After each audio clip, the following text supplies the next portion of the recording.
Merger with Time Warner Cable and change net neutrality rules. Our editor-at-large, Corey Johnson, took a look at Comcast's government connections, the extent to which are astounding. Yeah, well, I wasn't born last night, but neither were Comcast's lobbying efforts. I mean, these guys have been at this for a long time, and the Time Warner Cable deal, they've been working the back halls of Washington for quite a while. According to the Center for Responsive Politics, their spending, Comcast alone has spent over $79 million in lobbying in just the last 5 years. And their connections to Washington, well, look at the intrigue of House of Cards. It pales to the way Comcast is legally working the system in D.C. Take a look.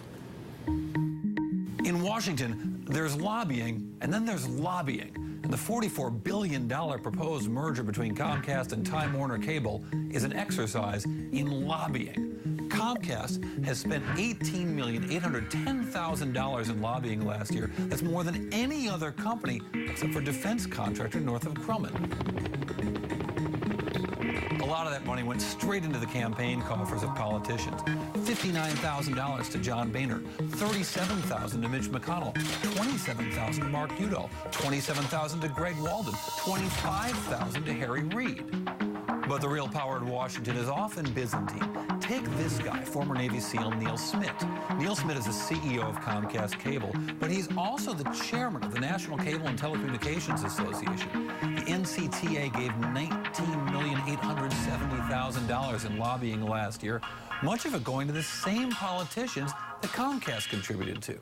That made it the top 5 lobbyists in all of Washington, D.C. last year. And before Smith, the chairman of the NCTA was Tom Wheeler. Where's he now? Well, President Obama named him the chairman of the FCC, the very body that will decide the fate of this proposed merger.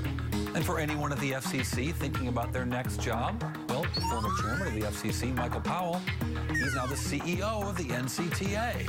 And Meredith Baker, an FCC commissioner who helped approve the Comcast-NBC deal, well, she left the FCC to go to Comcast as their chief lobbyist. She's one of 107 lobbyists who are trying to use all of Comcast's power, influence, and money to urge Washington to accept this deal. And that revolving door continues, and it's just as interesting to track. Meredith Baker, we mentioned, left the FCC after voting for the Comcast-NBC deal to go to Comcast. Has now announced that she's leaving Comcast and going to the CTIA to lobby for the wireless industry. So it does sound a little House of Cards. Well, look, it's the same characters. They all know each other. They've all worked together. They're all thinking about their next employer, and there might be their last. There's money changing hands.